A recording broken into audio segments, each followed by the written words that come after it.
امروز تمرین خیلی سختی داشتین توی گرمترین هوای تهران. چطور بود تمرین؟ خدا عرض سلام در خدمت شما و همه بینندگان عزیز. خوب بود، خدا رو شکر.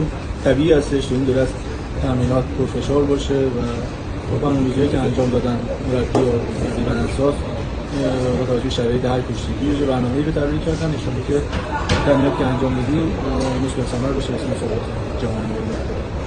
از شرایط خودتون هم بگید، وضعیت بدنیتون. شرایط خوبه خدا رو شکر. اولین اردو هستش که بعد از انتخابی برگزار شده. رفته باید بریم جلوتر تا به اون آمادگی لازم واسه مسابقات جهانی برسیم. گفتم اول سوالات که الان طبیعی هستش پرفشار باشه و فکر کنم یه 5 تا 6 روزی باشه پشت سر بذاریم، بعدش دیگه یواش یواش میاد جلوی تیپر رو ان شاءالله که بتونیم با آمادگی خوب برسیم مسابقات جهانی. برای قهرمانی جهان یه طلا براتون بزنین کنار. ان شاءالله ما تلاشمون رو میکنیم ان شاءالله خدا چی بخواد. و